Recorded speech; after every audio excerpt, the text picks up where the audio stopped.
Hello दोस्तों, आपका agriculture study week में स्वागत है। तो आज हम इस वीडियो में बात करने वाले हैं आपके एग्रोनॉमी के क्वेश्चन की। और ये वीडियो जो आपके एजीटीए के एग्ज़ाम जो आने वाला है उसके लिए ये वीडियो बहुत महत्वपूर्ण हो जाती है। वैसे तो आपके अगर किसी भी एग्ज़ाम की तैयारी कर रहे हैं एग्रीकल्चर से संबंधित, तो आपके उस एग्ज़ाम के लिए ये क्वेश्चन जो है इम्पोर्टेंट हो जाते हैं। तो हम बात करें यहाँ पर, तो हमने जो है इससे पहले जो आपको पहली वीडियो में हमने बता दिया था कि आपको 350 क्वेश्चन के प्लस में हम यहाँ पर क्वेश्चन कराएंगे एग्रोनॉमी के, जिनमें आपके सोशल साइंस के भी होंगे, हॉर्टिकल्चर के भी होंगे। तो इसमें जो है हमने आपको 200 क्वेश्चन जो है अब तक करा दिए हैं 2 वीडियो में। अगर वो आपने नहीं देखी हैं तो उनकी लिंक आपको डिस्क्रिप्शन बॉक्स में मिल जाएगी, वहाँ से आप देख लेंगे, या आपको वीडियो पर टैप मिल जाएगी। जब वीडियो एंड होगी तो वहाँ से आप देख सकते हैं। तो हम यहाँ पर बात करें अब, तो यहाँ से अब बात करेंगे हम 200 क्वेश्चन से आगे की। तो हमने जो आपको जो कल वीडियो जो दी थी उसमें हमने ये 200 क्वेश्चन में जो था आपको होमवर्क दिया था। तो इसका आंसर जो है कुछ लोगों ने बताया था और कुछ ने बताया भी नहीं। तो इसका आंसर जो है कुछ ज़्यादातर लोगों ने गलत बताया था, क्योंकि यहाँ पर जो है क्वेश्चन अच्छी तरीके से नहीं पढ़ा आपने। तो गेहूँ की बोनी जाति में दाने व भूसे का अनुपात पूछा है। तो यहाँ पर पूछा है बोनी जाति का ना पूछकर अगर गेहूँ और दान मतलब गेहूँ के दाने और भूसे का पूछा जाता तो आपका आंसर होता 1:1.5। तो अनुपात ये आंसर होता आपका। लेकिन यहाँ पर जो है आपको पूछा गया था बोनी जाति, तो इसका आंसर आपका ए ऑप्शन सही हो जाएगा, क्योंकि 1:1.25 जो है आपका भूसे का अनुपात रहता है, भूसे और दाने का। तो इसका ऑप्शन क्या हो जाता है, तो ए ऑप्शन सही हो जाता है दूसरे का। अब आगे बात करते हैं हम 201 क्वेश्चन से आगे की। और 201 क्वेश्चन को शुरू करने से पहले अगर आपने अभी तक चैनल को सब्सक्राइब नहीं किया है तो चैनल को ज़रूर सब्सक्राइब कर लेंगे, और वीडियो अगर आपने लाइक नहीं की है तो वीडियो को भी लाइक कर लेंगे। तो करते हैं हम 201 से शुरू। 201 क्वेश्चन है आपका कि असिंचित दशाओं में गेहूं की बुवाई करनी चाहिए। तो असिंचित दशाओं में गेहूं की बुवाई कब करनी चाहिए? तो कब करनी चाहिए, तो आप अक्टूबर के जो द्वितीय पक्ष, या हम बोल सकते हैं अक्टूबर के द्वितीय सप्ताह में हम जो है जो असिंचित दशाओं में मतलब लेट बुवाई हम कर सकते हैं। तो आपका आंसर क्या हो जाएगा, ए ऑप्शन सही हो जाएगा।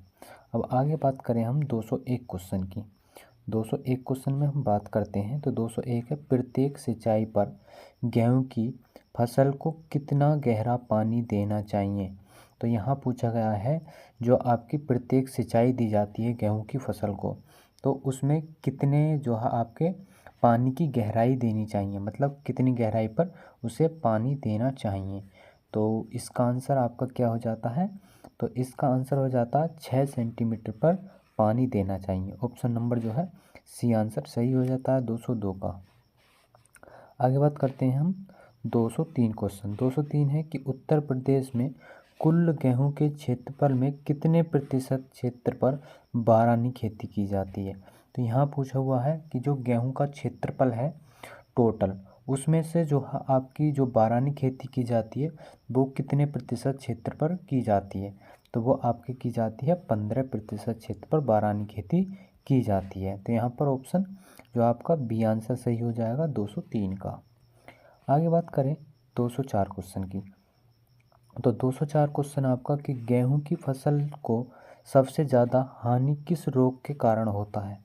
तो आपकी जो गेहूं की फसल होती है तो उसको जो सबसे ज़्यादा हानि होती है तो वो किस फसल के कारण होती है, किस रोग के कारण होती है। तो आपका कंडुआ रोग हो जाता है, या गैरोई जिसे हम रतुआ भी बोलते हैं, या करनाल बंट होते हैं, और सेहू रोग होता है, और ईयर कोकिल भी इसे सेहू रोग को जो है बोलते हैं। हमने जो ये सारे रोग हैं इनको जो हमने इससे पीछे वाली जो वीडियो थी उसमें हमने अच्छी तरीके से जो आपको बताया है कि किसके कारण ये रोग लगते हैं। तो आपको 204 का आंसर बताना है क्या हो जाता है, तो करनाल बंट के कारण जो है सबसे ज़्यादा हानि होती है, और करनाल बंट के कारण जो है देश में आयात और निर्यात का भी गेहूं पर प्रतिबंध लगा दिया जाता है। तो 204 का आंसर सी हो जाता है।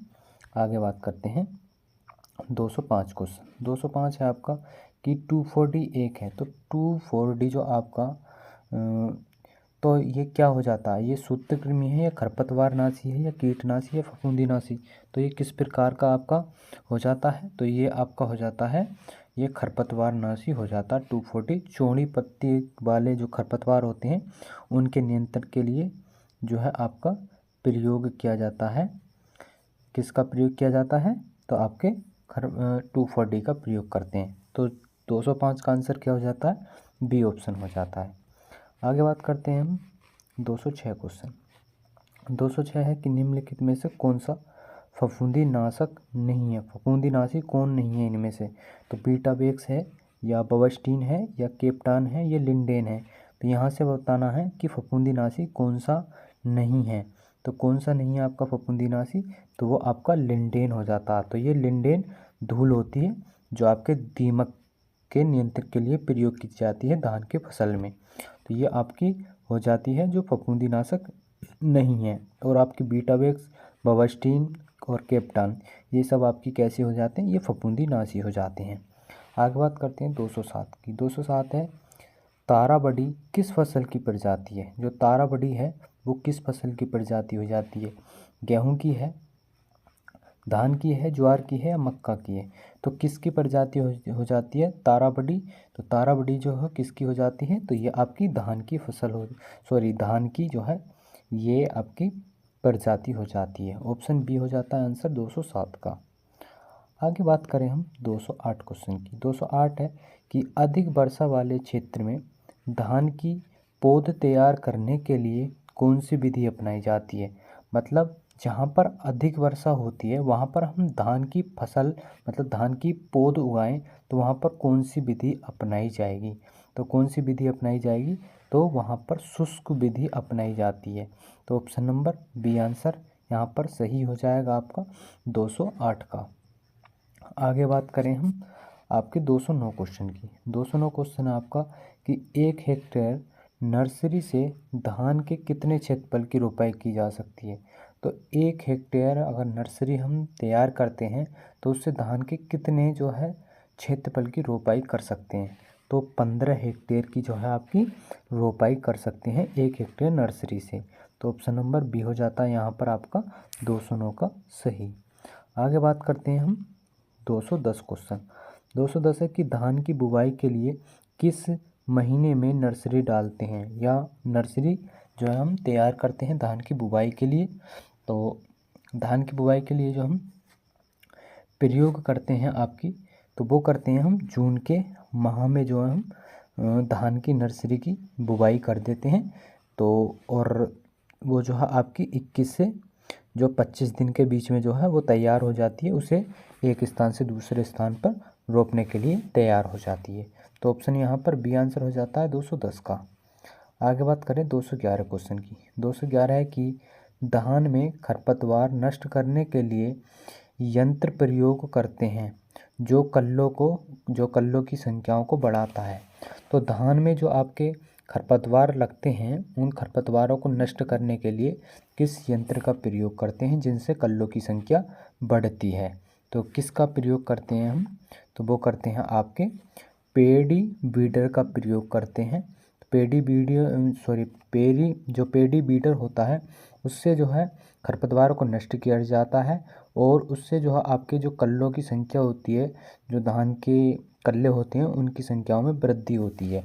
तो ऑप्शन नंबर जो है सी आंसर हो जाता है 211 का सही।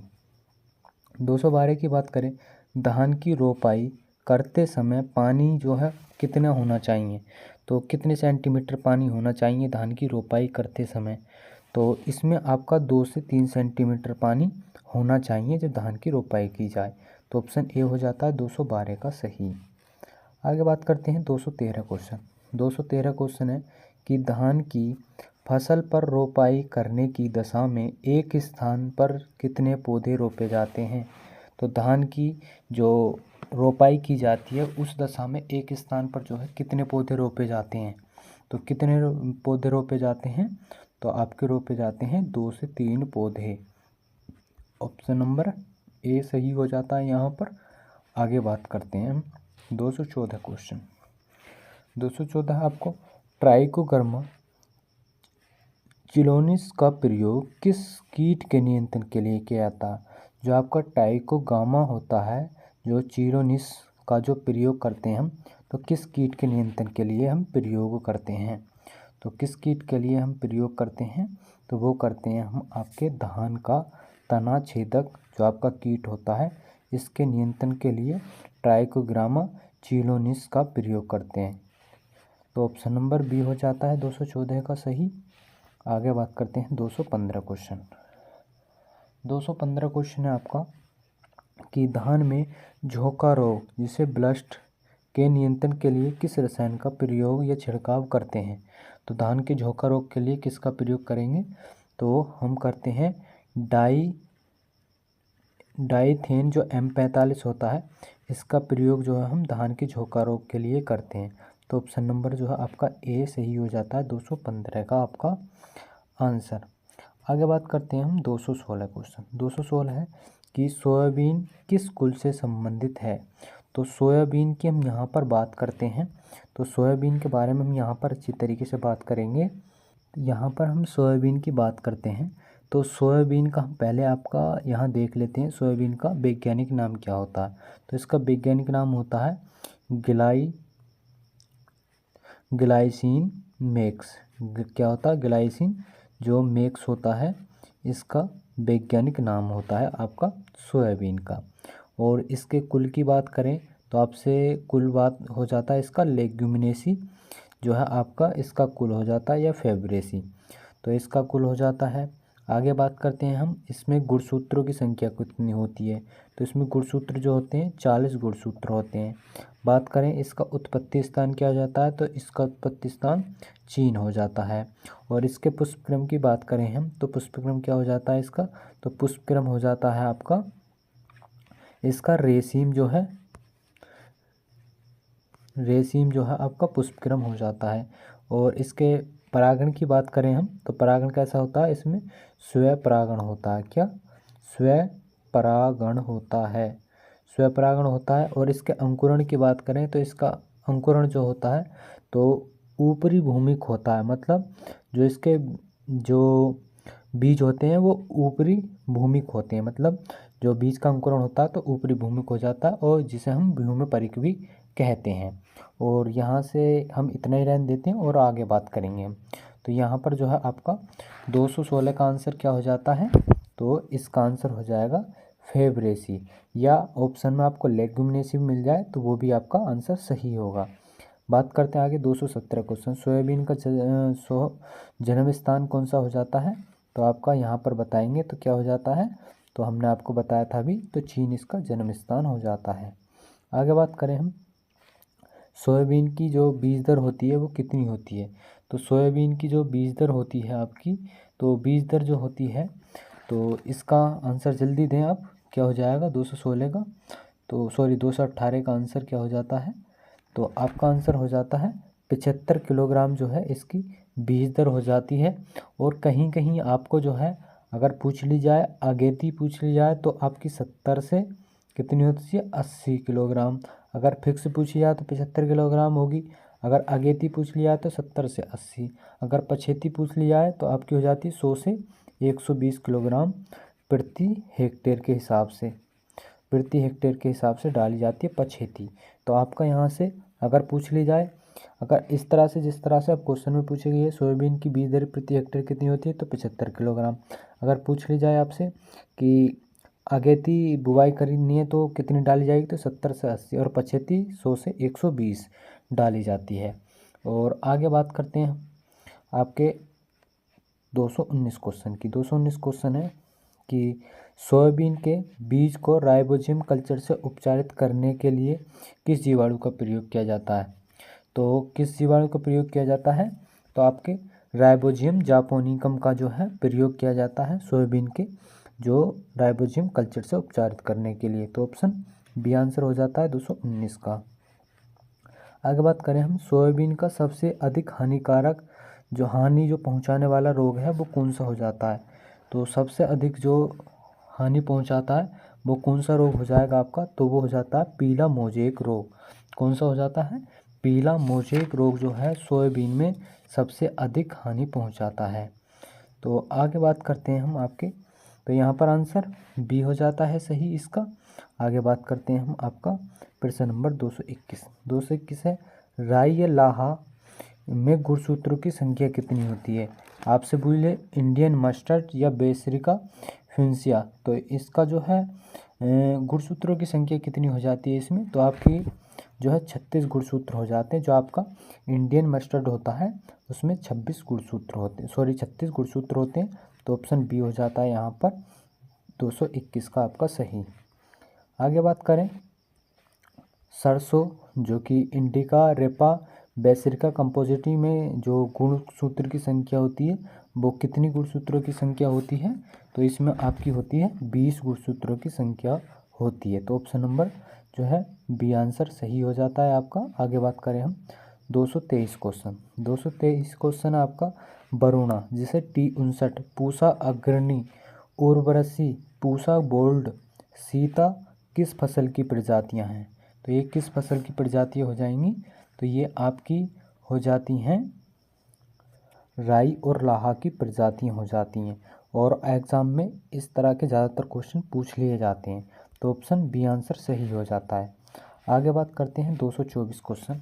224 है कि अरहर में दाने एवं लकड़ी का अनुपात क्या रहता है? तो अरहर में जो है दाने और लकड़ी का अनुपात क्या रहता है?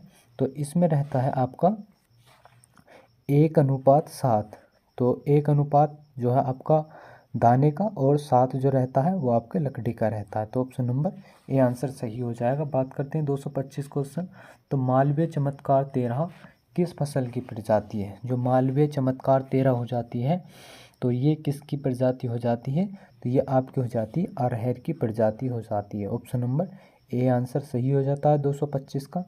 226 की बात करें, 226 है कि अरहर की अगेती प्रजातियों की बीज दर क्या होती है? तो अरहर की जो अगेती प्रजाति होती है उसकी बीज दर कितनी डाली जाती है? तो उसकी बीज दर जो डाली जाती है आपकी 14 से 15 किलोग्राम, या आपको मिल जाएगा कहीं 12 से 15 किलोग्राम भी मिल जाए तो वो ऑप्शन भी आपका सही माना जाएगा। तो ऑप्शन नंबर ए आंसर सही हो जाता है 226 का। आगे बात करते हैं 227 क्वेश्चन की। 227 है कि अधिक उपज प्राप्त करने के लिए मक्का को जो है कब बोना चाहिए? तो अधिक उपज प्राप्त करने के लिए मक्का की बुवाई कब करनी चाहिए? तो यहाँ आंसर देख लेंगे तो ऑप्शन इसके कट गए हैं, तो इसके ऑप्शन जो है एक बार देख लेंगे हम। तो यहाँ पर हो जाता है, कौन सा हो जाएगा इसका? तो यहाँ ऑप्शन कट गए हैं, तो यहाँ पर जून का प्रथम सप्ताह और एक ऑप्शन हो जाता है बी, सी हो जाता है और डी हो जाता है जून का अंतिम सप्ताह। तो यहाँ पर जो है आपका ऑप्शन क्या हो जाएगा? तो ऑप्शन सी सही हो जाएगा, जून का प्रथम सप्ताह में जो आपकी अधिक उपज प्राप्त होती है, क्योंकि यहाँ पर गर्मी अच्छी ठीक ठाक पड़ती है। जब गर्मी ठीक ठाक पड़ती है तो मक्के की जो उपज है वहाँ पर अधिक मिलती है। तो ऑप्शन नंबर सी हो जाता है 227 का ऑप्शन सही है आपका। आगे बात करते हैं 228 क्वेश्चन की। 228 है कि संकर मक्के के लिए प्रति हेक्टेयर बीज दर कितनी रहती है? तो संकर मक्के के लिए बीज दर कितनी रहती है? तो आपकी हो जाती है 20 किलोग्राम, या आपको ऑप्शन में मिल जाएगा 18 से 20 किलोग्राम। तो ये भी आपका ऑप्शन सही होगा।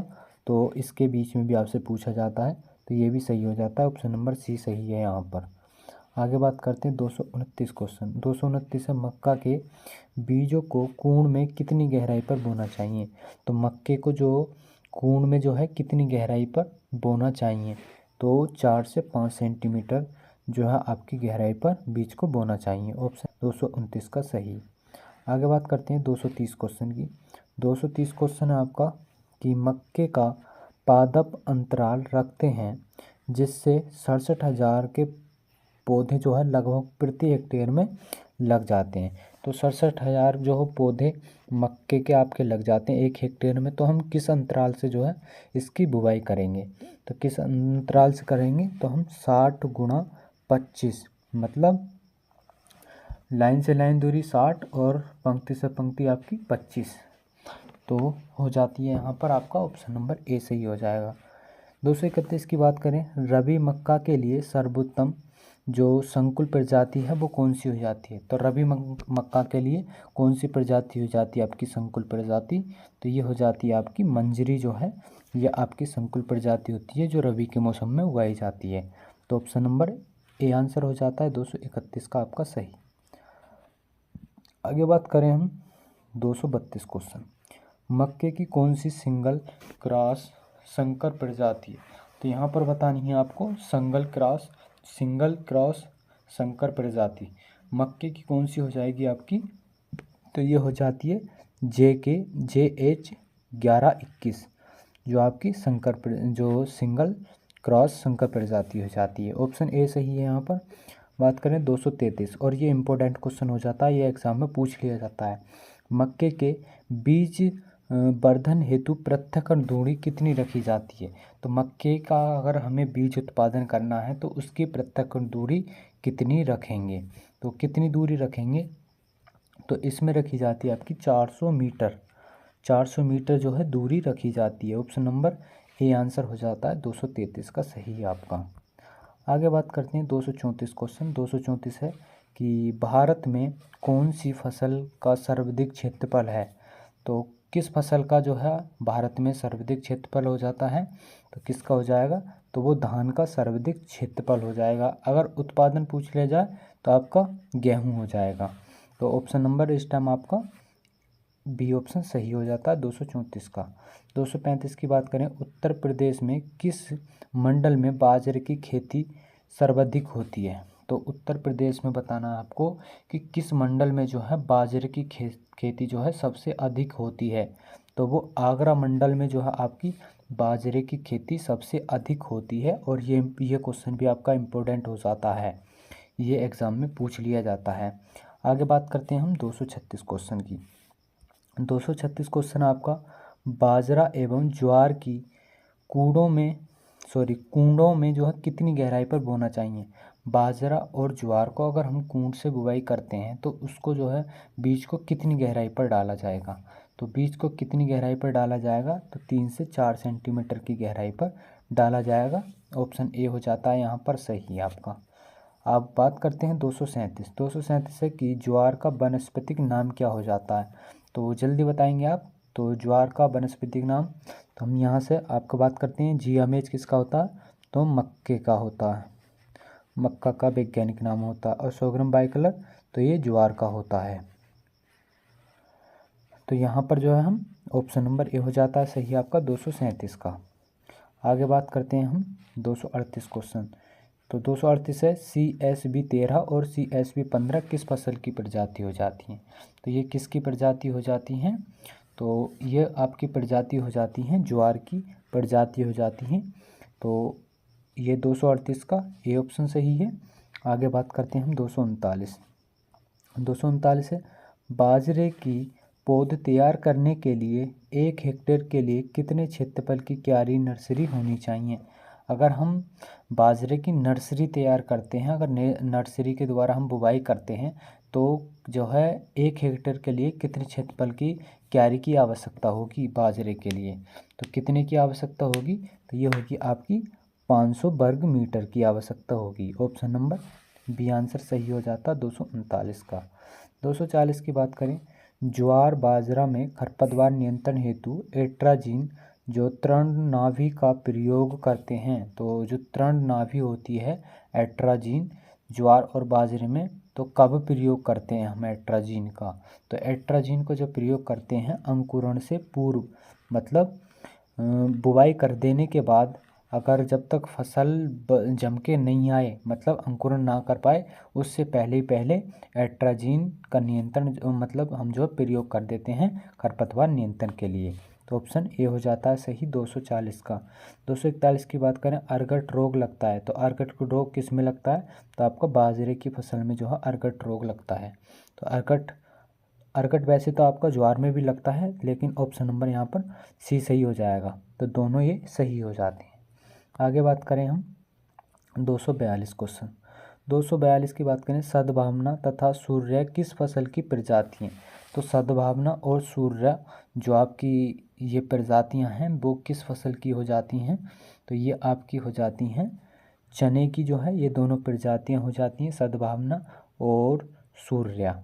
आगे बात करते हैं हम 243, चंद्रा और चिंबा और ज्योति कौशल ये किसकी प्रजाति हो जाती हैं? चंद्रा, चिंबा, ज्योति कौशल तो किसकी प्रजातियां हो जाती हैं? ये आपकी प्रजाति हो जाती हैं मूंगफली की प्रजातियां हो जाती हैं। ऑप्शन नंबर बे आंसर सही हो जाता है। बात करते हैं 244 क्वेश्चन, टिक्का रोग से किस फसल में सबसे अधिक हानि होती है?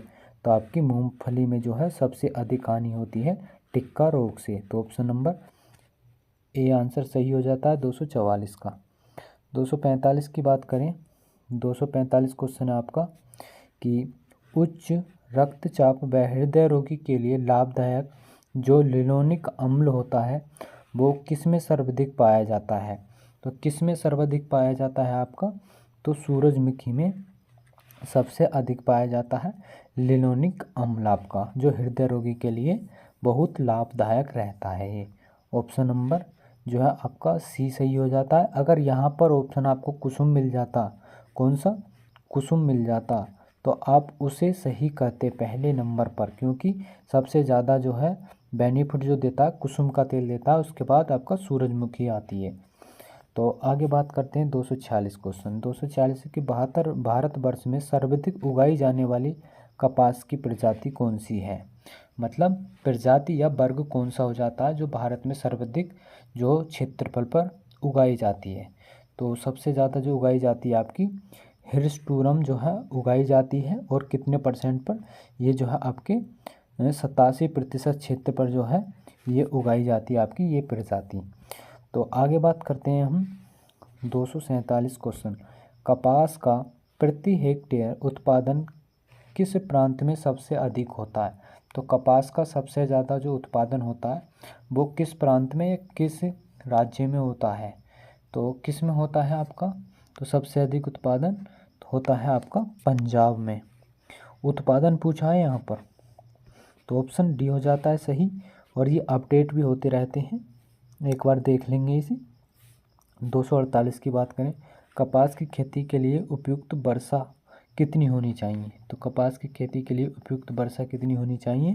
तो 5 से 10 सेंटीमीटर जो है वर्षा होनी चाहिए। बात करते हैं आगे 249, अमेरिकन कपास के तने का रंग क्या होता है जबकि देसी कपास के तने का रंग हरा होता है? अमेरिकन कपास का यहाँ पर रंग पूछा गया है, और यहाँ पर देसी कपास का तो आपका हरे रंग का होता है। तो यहाँ पर जो अमेरिकन कपास है उसका रंग कैसा होता है? तो लाल रंग उसका होता है। ऑप्शन नंबर ए आंसर सही हो जाता है। आगे बात करो 50 क्वेश्चन, 250 क्वेश्चन आपका कि अमेरिकन कपास की गूलर बोल का रंग लाल होता है और देसी कपास की गूलर का रंग जो है गूलर का रंग क्या होता है? तो यहाँ पर अमेरिकन कपास का दिया हुआ है लाल रंग होता है, तो यहाँ पर देसी कपास का पूछा गया है आपसे, तो देसी कपास का कैसा हो जाता है? तो काला हो जाता है। Option number A B option यहाँ पर सही हो जाएगा 250 का।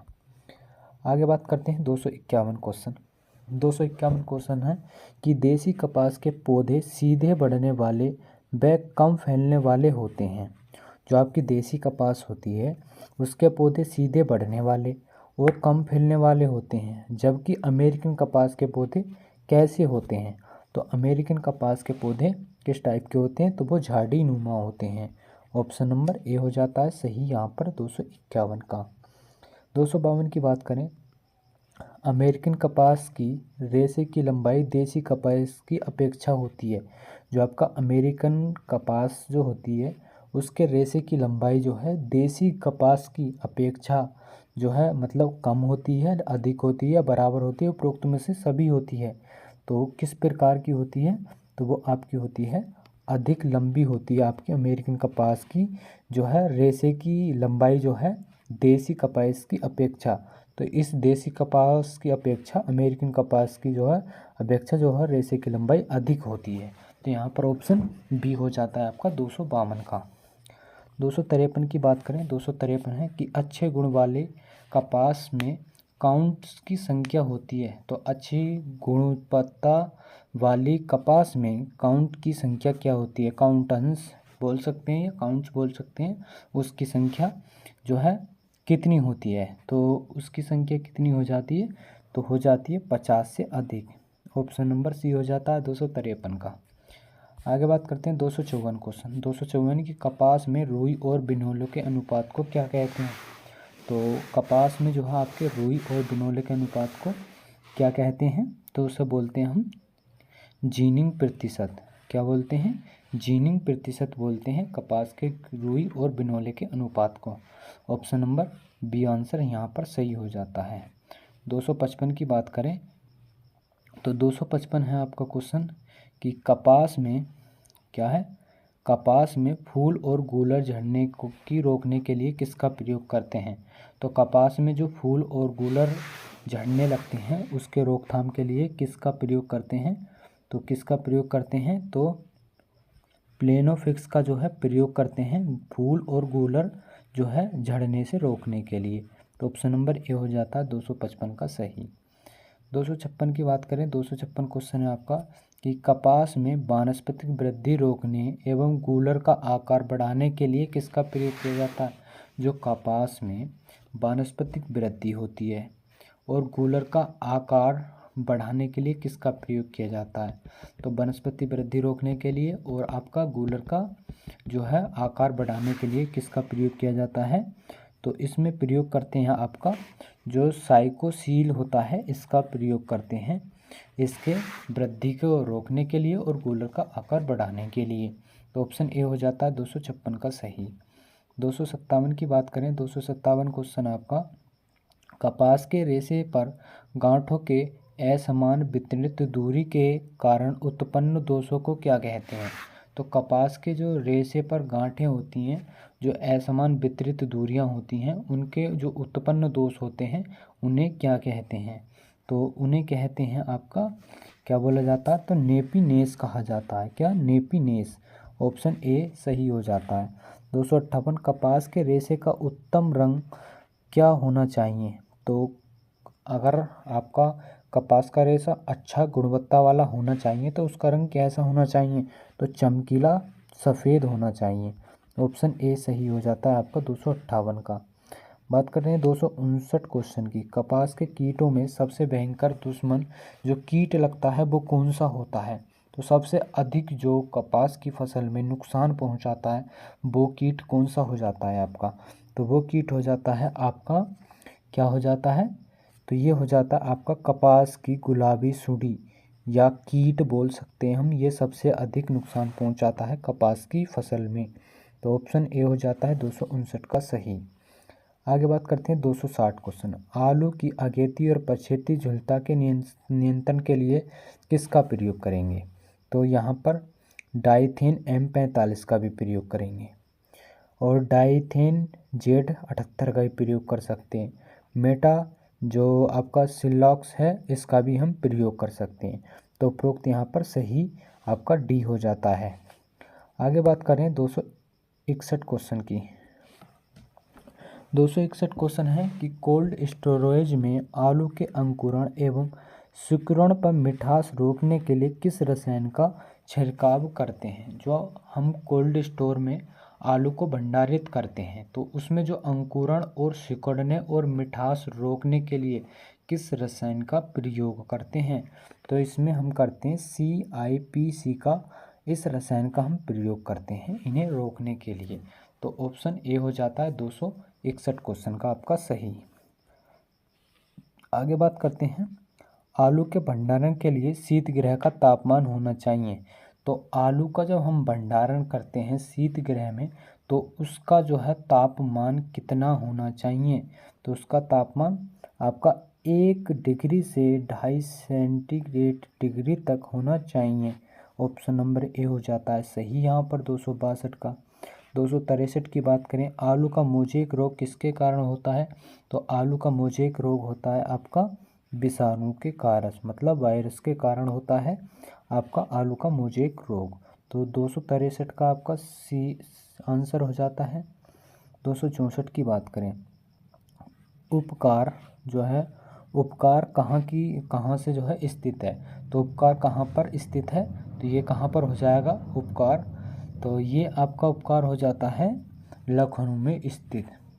तो लखनऊ में स्थित है, ऑप्शन नंबर ए हो जाता है 264 का आंसर सही। 265 की बात करें, उत्तर प्रदेश में किस तंबाकू के अंतर्गत सबसे अधिक क्षेत्रफल है, तो यहाँ पर बताना है उत्तर प्रदेश में सबसे ज़्यादा जो है जो तंबाकू जो है किसके अंतर्गत आता है, तो हुक्का के लिए, बीड़ी के लिए, खाने वाले के लिए या सिगरेट के लिए, तो किस तंबाकू के लिए हो जाता है सबसे अधिक, तो ये हो जाता है हुक्का तंबाकू के लिए। ऑप्शन नंबर ए आंसर हो जाता है 265 का। 266 की बात करें, बीड़ी एवं क्या हो जाता है, बीड़ी एवं हुक्का तंबाकू में अधिक नाइट्रोजन का प्रयोग करते हैं, जबकि सिगरेट तंबाकू में नाइट्रोजन का प्रयोग नहीं करना चाहिए। तो क्यों करना नहीं चाहिए, मतलब तो किस लिए नहीं करना चाहिए, तो इसमें हो जाता है अधिक करें या अधिक या बराबर या कम, या उपरोक्त में से कोई नहीं प्रयोग करना चाहिए, तो उसमें कम प्रयोग करना चाहिए। जो है आपका बीड़ी और हुक्का तंबाकू में अधिक नाइट्रोजन का प्रयोग करते हैं, जबकि सिगरेट तंबाकू में नाइट्रोजन का प्रयोग करना चाहिए। तो यहाँ पर नाइट्रोजन का प्रयोग पूछा गया है, करना चाहिए, तो कम प्रयोग करना चाहिए नाइट्रोजन का। तो ऑप्शन ए हो जाता है 266 का सही। बात करें 267 क्वेश्चन, 267 है, सिगरेट तंबाकू की रचाई के लिए कौन सी विधि प्रयोग की जाती है, तो सिगरेट की जो यहाँ पर विधियाँ हो जाती हैं, हम उन विधियों की बात कर लेते हैं कि कौन कौन सी विधि हो जाती हैं आपकी सिगरेट की। तो यहाँ पर बात करें हम, तो यहाँ पर जो बात करते हैं हम आपकी, तो यहाँ पर पूछिए सिगरेट तंबाकू की रचाई के लिए जो है कौन सी विधि प्रयोग की जाती है, तो कौन सी विधि प्रयोग की जाती है आपकी, तो यहाँ पर प्रयोग की जाती है आपकी वायु जो संसाधन विधि है, एयर क्यूरिंग प्रयोग की जाती है। और यहाँ पर बात करें हम आपकी जो हो जाती है, जो आपकी धूमर नाल जो संसाधन विधि है, इसमें क्या किया जाता है, तो इसमें जो आपका उच्च गुणवत्ता की जो सिगरेट यहाँ पर प्राप्त की जाती है। और बात करें हम आपकी यहाँ पर जो हो जाती है, तो यहाँ पर आंसर आपका ए सही हो जाएगा। आगे बात करते हैं हम आपकी प्रश्न नंबर 268 क्वेश्चन का।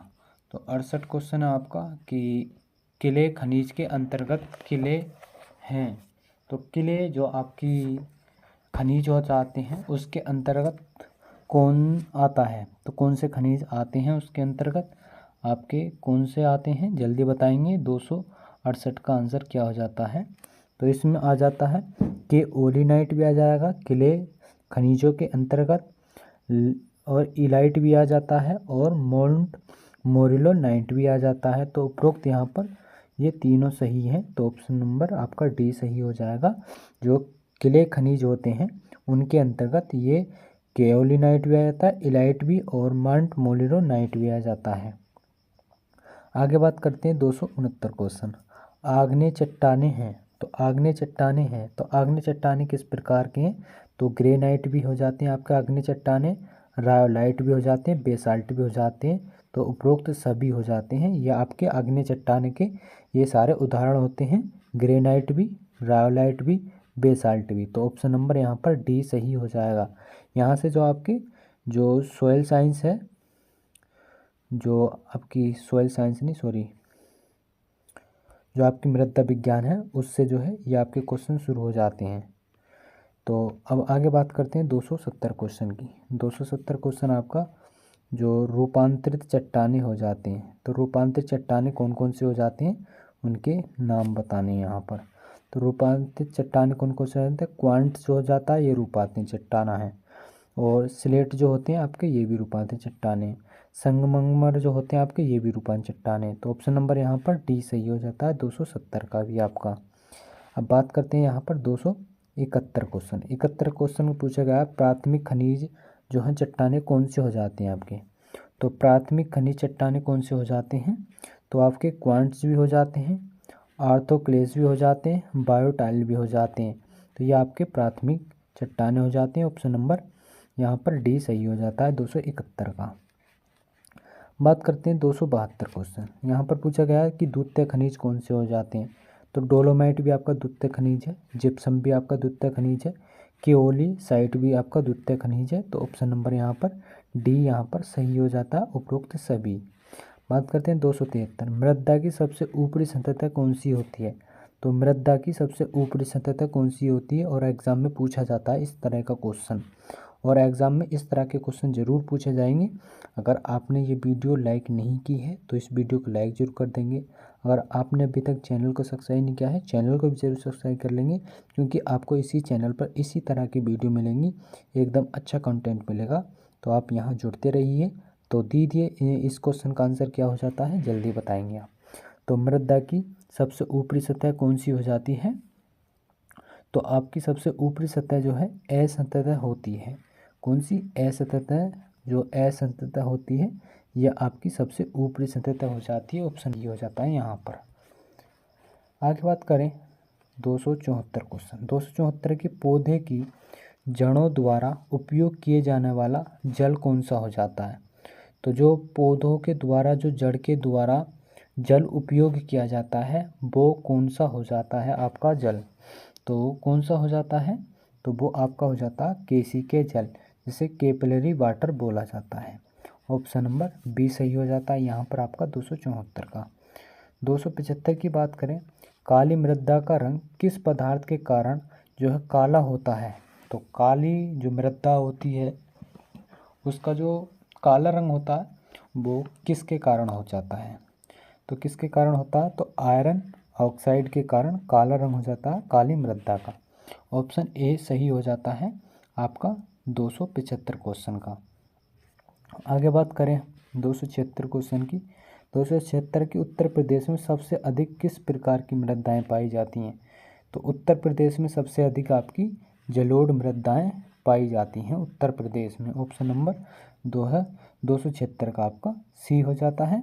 आगे बात करें हम 277, सूखने व चिकनी मिट्टी के दरार पड़ने का कारण जो है क्या हो जाता है। तो जो सूखी मिट्टी होती है और चिकनी होने के बाद जो दरारें पड़ जाती हैं वो किसके कारण दरारें पड़ती हैं आपकी।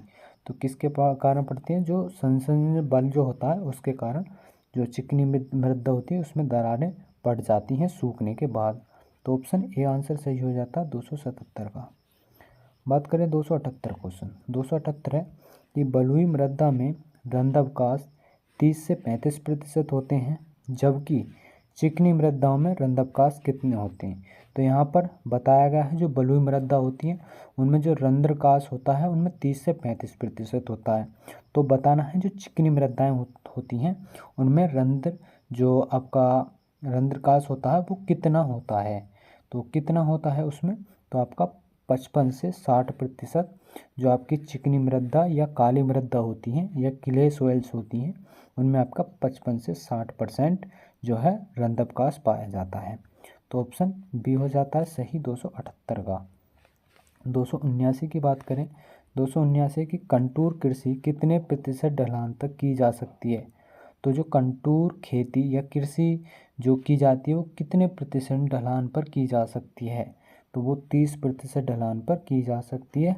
ऑप्शन जो है ए आंसर सही हो जाता है 279 का। बात करें 280 क्वेश्चन की। 280 है कि मृदा जीवाणुओं का कार्य नहीं है। तो मृदा जीवाणुओं का कार्य कौन सा नहीं है, तो कौन सा हो जाता है आपका। तो यहाँ पर ह्यूमंसों का संश्लेषण करना जो है मृदा जीवाणु का कार्य नहीं है। जो मृदा जीवाणु जो है नाइट्रीकरण भी करते हैं, विनाइट्रीकरण भी करते हैं, नाइट्रोजन फिक्सेशन या स्थिरीकरण भी करते हैं। तो यहाँ पर ऑप्शन नंबर डी यहाँ पर सही हो जाएगा 280 का।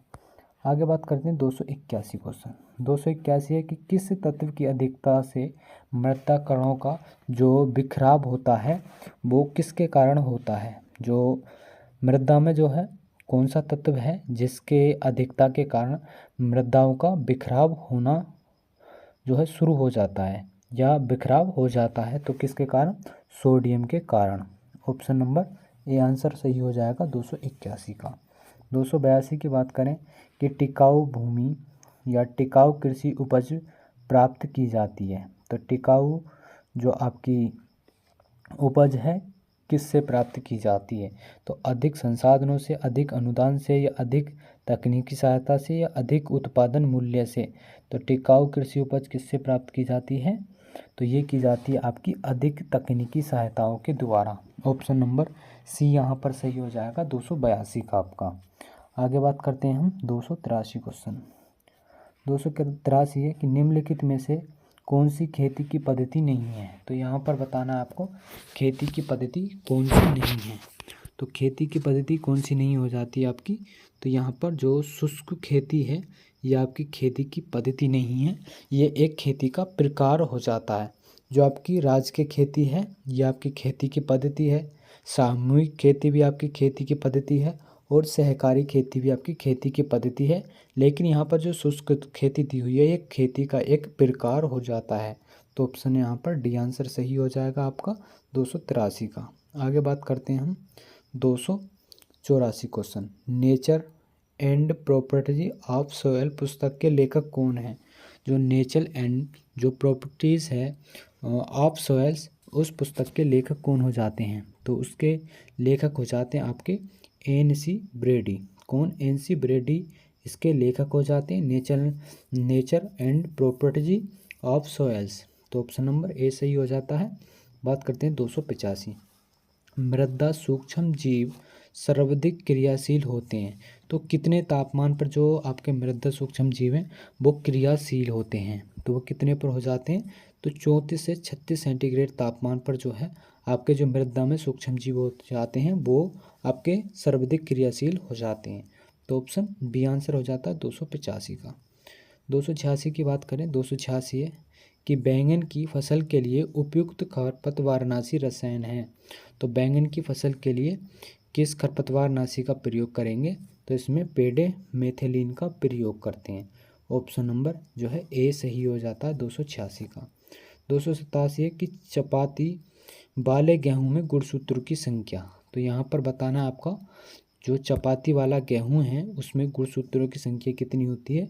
तो यहाँ पर आपकी 42 गुणसूत्रों की संख्या होती है, 44 जो चपाती वाले गेहूं होते हैं। तो ऑप्शन नंबर सी आंसर सही हो जाता है 287 का। 288 की बात करें, गंधक आवश्यक है। तो गंधक जो है किसके लिए आवश्यक है? तो गंधक जो है आपका प्रोटीन संश्लेषण के लिए भी आवश्यक है, और मेथियोनिन संश्लेषण के लिए भी आवश्यक है, और बायोटीन संश्लेषण के भी आवश्यक है। तो यहाँ पर ऑप्शन नंबर आपका कौन सा हो जाएगा? डी यहाँ पर सही हो जाएगा, क्योंकि आपका जो गंधक होता है वो प्रोटीन संश्लेषण के लिए भी उपयुक्त होता है, और मिथियोनिन के लिए भी संश्लेषण करने के लिए उपयोग होता है, और बायोटीन संश्लेषण करने के लिए भी उपयोग होता है। तो ऑप्शन नंबर यहाँ पर डी हो जाता है 288 का आंसर सही है आपका। आगे बात करते हैं 289 क्वेश्चन। 289 क्वेश्चन आपका जी क्रोमोसोम्स बने होते हैं। तो क्रोमोसोम्स किसके बने हुए होते हैं आपके? अम्लों के, या न्यूक्लियस के, या लिपोडिक्स के, या न्यूक्लियो प्रोटीन से। तो किसके बने हुए होते हैं आपके? तो ये बने हुए होते हैं आपके न्यूक्लिक अम्लों से जो है आपके क्रोमोसोम्स बने हुए होते हैं। तो ऑप्शन बी आंसर सही हो जाता है यहाँ पर। 290 की बात करें, खरपतवार विज्ञान का राष्ट्रीय अनुसंधान संस्थान या केंद्र कहाँ पर स्थित है?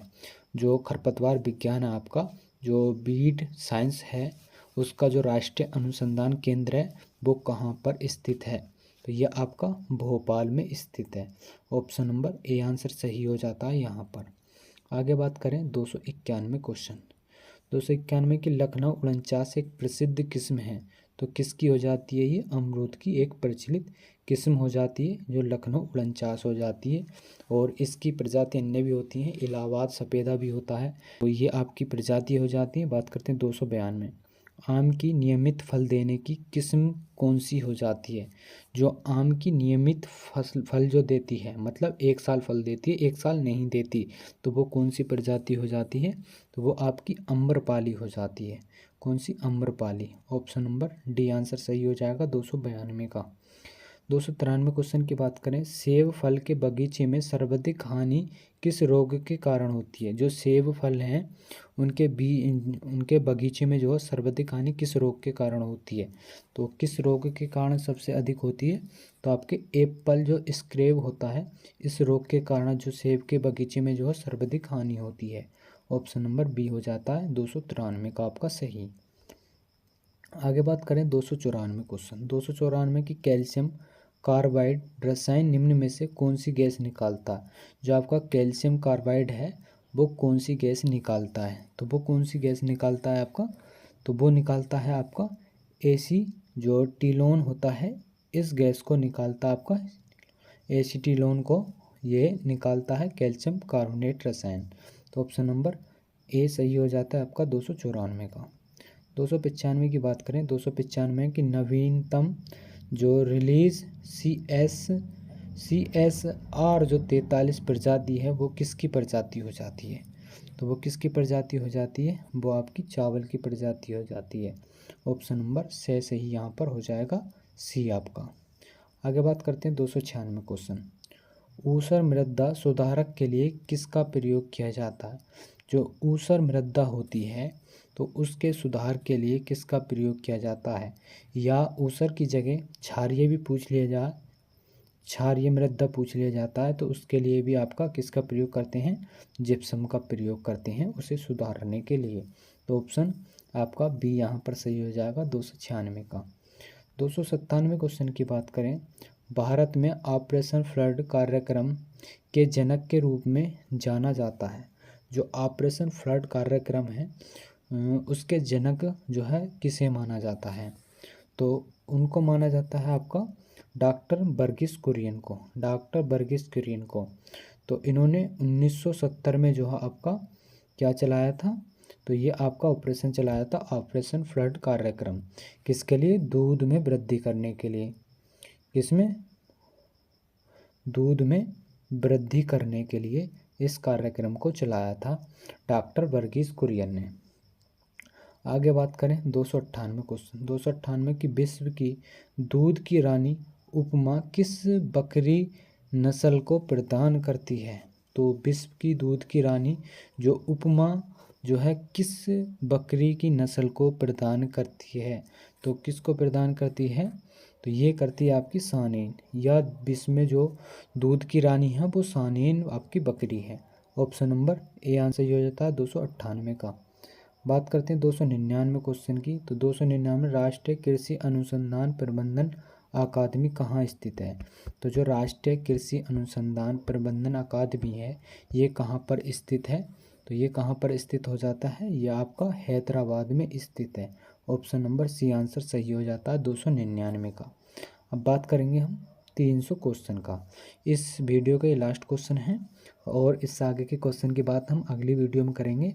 ये क्वेश्चन आपका होमवर्क होगा, कौन सा होमवर्क होगा ये क्वेश्चन, और इसमें जो है आपको बताना पौधे पर जो कैल्शियम की कमी के लक्षण सर्वप्रथम जो है कहाँ पर दिखाई देते हैं, तो निचली पत्तियों पर, मध्य की पत्तियों पर, या शीर्ष की पत्तियों पर, या सभी पत्तियों पर। तो यहाँ पर कैल्शियम की कमी के कारण बताने हैं पौधे की किस पर, मतलब कहाँ पर लक्षण दिखाई देते हैं। तो 300 का आंसर आपको बताना है, और इससे आगे के जो क्वेश्चन हैं हम उन क्वेश्चनों को जो है अगली वीडियो में कराएंगे। तो अगर ये वीडियो आपको पसंद आई हो तो इस वीडियो को लाइक ज़रूर कर देंगे, और जिन्होंने अभी तक चैनल को सब्सक्राइब नहीं किया है चैनल को ज़रूर सब्सक्राइब कर देंगे, और अपने दोस्तों में शेयर ज़रूर करेंगे। तो इसी तरह से हम मिलेंगे अपनी आने वाली नेक्स्ट वीडियो में। जब तक के लिए जय हिंद, जय भारत।